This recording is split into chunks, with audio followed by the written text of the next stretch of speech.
don't think so. No, no, no, no. I don't think so. No.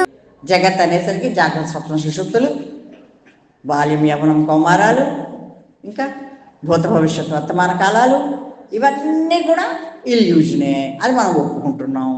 But ఇందులోనే ఉంటూ అలా నిద్రపోకుండా ఉండగలవా, తినకుండా ఉండగలవా, బతకకుండా ఉండగలవా? ఉండలేవు.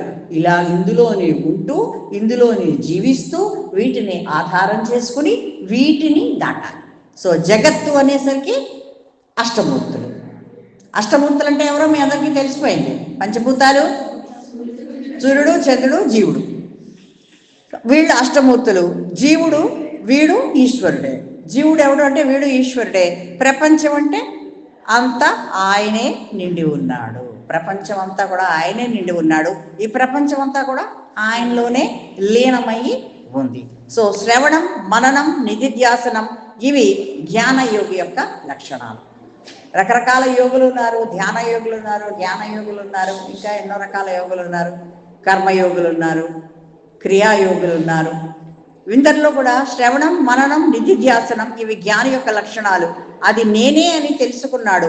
శరీరం ఏ ప్రారంభంతో పుట్టిందో అది అనుభవించాలి. ఏంటి ఓకే, అనుభవించిన అది నేను కాదు అనుకుంటాడు జీవన్ముక్తుడు. ఈ శరీరానికి ప్రారంధం ఉంది, అది అనుభవిస్తోంది. జ్ఞానియే ఆలోచిస్తాడు. ఇప్పుడు ఈ 10 శ్లోకాల యొక్క జ్ఞానాన్ని అవగతం చేసుకున్నవాడు నిశ్చయంగా జ్ఞానే కదా. ఒకటి, ప్రపంచం అంటే దృశ్యమానం, మాయ, అది బీజాంకుర న్యాయంతో కూడుకున్నది. తర్వాత ఒక జ్యోతి వెలుగుతోంది, నానా రకాలుగా అది విస్తరిస్తోంది. సో ఈ ప్రపంచంలో ఎన్నో రకాల దశలు ఉన్నాయి, ఎన్నో రకాల అవస్థలు ఉన్నాయి. వీటన్నిటినీ కూడా దాటుకొచ్చేసాడు జీవుడు, వీటన్నిటినీ కూడా దాటేశాడు. ఈ ప్రపంచం అంతా కూడా అష్టమూర్తులతోటి నిండి ఉందని తెలుసుకున్నాడు. జగత్ అంటే అష్టమూర్తులతో నిండి ఉంది. జీవుడు అంటే నేనే. ఈ ప్రపంచం అంతా కూడా పరమాత్మే నిండి ఉన్నాడు, పరమాత్మే మనలోనే ఉన్నాడు, మనం కూడా పరమాత్మలోనే ఉన్నాం అనేటువంటి విషయాలు ఈ పాయింట్ల నుండి కూడా అర్థమయ్యాయి. ఇప్పుడు ఆ పరమాత్మ సామీప్యానికి వెళ్ళావు అంటే దేవుడు మెట్లన్నీ ఎక్కావు, వెళ్ళావు, ఆయనలో లయం అవ్వాలి కదా. అంటే సాయుధ్యం. సాయుధ్యం అంటే నువ్వే ఆయన అయిపోవాలి.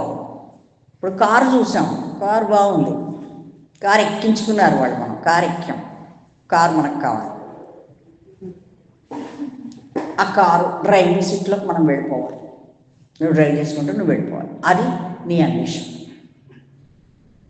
కారు ఎక్కినవాడు, వెనకాల కూర్చున్నవాడి పరిస్థితి, ప్రతివాడి పరిస్థితి అదే. బయటికి చెప్పినా చెప్పకపోయినా ఇక్కడ కూడా అంతే. దీనికోసం శ్రవణం, మననం, చదవాలి, వినాలి, నిధిధ్యాసనం ఇది జ్ఞానయోగ లక్షణాలు. అది నేనే అని తెలుసుకున్నాడు. శరీరం అది తెలిసిపోయింది. శరీరం ఏ ప్రారంధంతో పుట్టిందో దాన్ని అనుభవించాలి. ఇవన్నీ తెలిసినా నువ్వెంత పెద్ద జ్ఞానివైనా, నువ్వు ఎన్ని గంటలు నువ్వు సాధన చేసినా ప్రారంధాన్ని నువ్వు తప్పించుకోలేవు. ప్రారంధాన్ని మాత్రం నువ్వు అనుభవించాలి. ఈ శరీరానికి ప్రారంధం ఉంది, అది అనుభవిస్తోంది అనే భావనతోటి నువ్వు ఉండాలంటే ఒక ఎద్దు మెడలో ఎలా అయితే దండ వేస్తే అదేం పట్టించుకోకుండా అది ఎండిపోయేదా అలా ఎలా అయితే తిరుగుతోందో ఇది కూడా అంతే. ప్రారంధం వచ్చింది, అది అనుభవిస్తుంది. ఈ శరీరం అనుభవించని. జ్వరం వచ్చింది, తగ్గుతుంది, ట్యాబ్లెట్ వేసుకున్నావు, తగ్గుతుందిగా, తగ్గుతుంది. అంతేగాని ఇంక దాంతో కూడా నువ్వు జర్నీ చేయలేవు కదా, చేయలేం కదా మనం.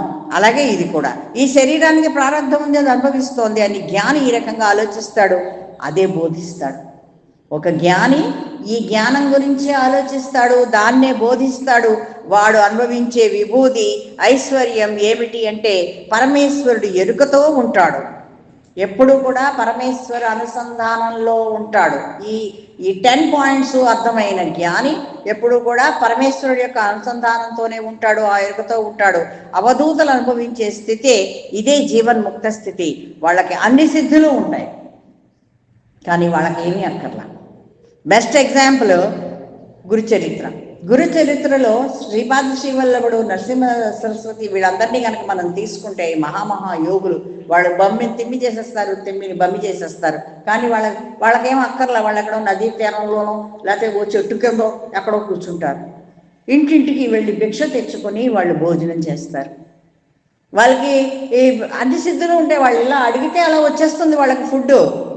భరద్వాజ్ మాస్టర్ వారి చరిత్రలో వస్తుందండి. భరద్వాజ్ మాస్టారు చెప్తారు, ఆయన అడుగుతారు, మీకు ఇంత పెద్ద అరణ్యంలో మీకు బాగా ఆకలి ఇస్తే ఏం చేస్తారు అంటే, మేము అడిగితే భగవతి మాకు అన్నీ ఇస్తుందయ్యా, కానీ మేము అడగము అంటారు.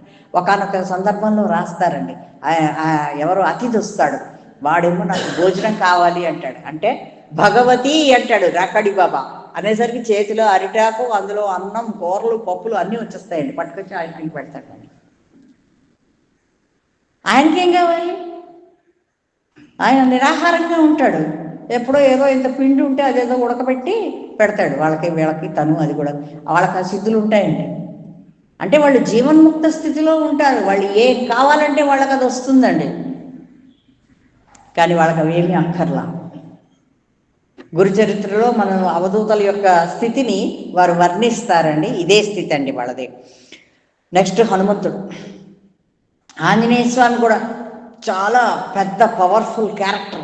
ఏం కావాలంటే గడిమ ఈ సిద్ధులు ఇవి వీటితో పరిపూర్ణుడు.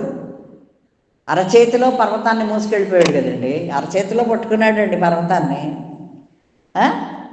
అవి ఎంతమందితోటైనా యుద్ధం చేయగలడు, ఏదైనా చేయగలడు ఆయన. కానీ ఆయనకి రాముడు తప్ప ఆయనకి ఏమక్కర్లా. ఆ రాముడి యొక్క ఆ ప్రేమ, ఆ కరుణ, ఆ వాత్సల్యం, ఆ స్పర్శ తప్ప హనుమంతుడికి ఇంకేం అక్కర్లా. ఇంత పెద్ద పెద్ద గొప్పవాళ్ళు ఉన్నారు. ఈ స్తోత్రాన్ని అర్థం చేసుకొని పరమాత్మను ఆరాధిస్తే ఆత్మతత్వం మనకి బాగా అవగతం అవుతుంది, అవరోక్ష జ్ఞానం కలుగుతుంది.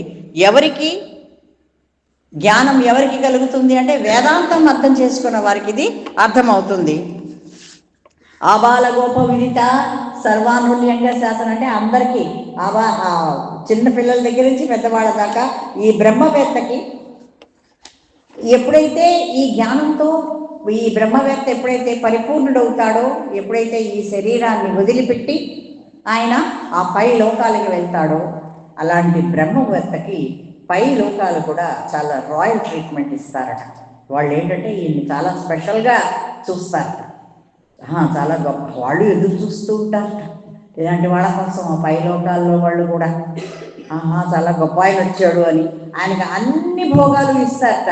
కానీ వారికి అవి ఏమీ అవసరం ఉండవు. వాళ్ళకి అవేమీ అవసరం ఉండదు. బ్రహ్మాన్ని పొందిన వాడికి అష్టసిద్ధులు ఉంటాయి. అంటే అన్నిటికన్నా మించిన సిద్ధులు ఏమిటి అంటే తృప్తి, ఆనందము. ఈ తృప్తి, ఆనందం అనే ఐశ్వర్యాలు అతనిని విడిచిపెట్టవు. వీటి నీడ పడితే చాలు ఐశ్వర్యం పరిగెట్టుకుంటూ వస్తుందట. వాళ్ళ యొక్క నీడ పడితే చాలు లక్ష్మీదేవి అలా పరిగెట్టుకుంటూ వాళ్ళ దగ్గరికి వస్తుంది. కానీ వాళ్ళు అదో చూసి చూడనట్టుగా వాళ్ళు వెళ్ళిపోతారు. ఋషులు, మునులు కూడా అడుగుతున్నారు, వేదాంతం యొక్క హృదయం బ్రహ్మజ్ఞానం కదా, నీ మౌనంతో వ్యాఖ్యానం చెప్పావా? ఇంకో స్వరూపం కూడా మాకు చూపించవా అని అడిగారట. మునులు, ఋషులు కూడా ఆ దక్షిణామూర్తి చుట్టూరా చేరి, నీ మౌనం అని ఒక్క మాట మాట్లాడలేదండి దక్షిణామూర్తి. మాట్లాడకుండా ఇంత వేదాంత సారాన్ని ఒక్క చిన్న చిరు నవ్వుతోటి ఆయన బోధించాడు. బోధిస్తే మునులు, ఋషులు అడిగారట, నీకన్నా ఇంకో రూపాన్ని ఏమన్నా మాకు చెప్పవా, మాకు చూపించవా అంటే, నీ మౌనంతో వ్యాఖ్యానం చెప్పవా అంటే ఇంకో స్వరూపమే ఆది శంకరాచార్యుల వారు. ఆయన నోరు విప్పాడు రకరకాల స్తోత్రాల రూపంలో. అయ్యయ్యో మీరు తెచ్చారా? Thank you so much. ఆయన ఆదిశంకరాచార్య వారి యొక్క కృప చేతనంటే ఈ తత్వాన్నంతా మనకు తెలియజేసింది ఆదిశంకరాచార్యుల వారే. కాబట్టి ఈరోజు ఈ తత్వాన్ని అర్థం చేసుకోవడం జరిగింది. ఇదంతా కూడా మనకి ఈశ్వర కృప వల్లే మనకి సాధ్యమైంది. నిద్దట్లో లేపినా కూడా మీరు చెప్పగలగాలి. Okay, right. ఈ తత్వం, ఈ 10 పాయింట్స్ కూడా మీ అందరిలోనూ కూడా జన్మలకి కూడా ఎస్టాబ్లిష్ అయిపోవాలి. ఈ జన్మతోనే కాదు, నెక్స్ట్ మళ్ళీ మనం కలుసుకున్నప్పుడు నేను అడుగుతాను. వేరే రూపంలో, వేరే ఇదిలో, వేరే గెటప్లో, వేరే కలర్ చీర కట్టుకుని, వేరే మేకప్తో అప్పుడు అడుగుతా.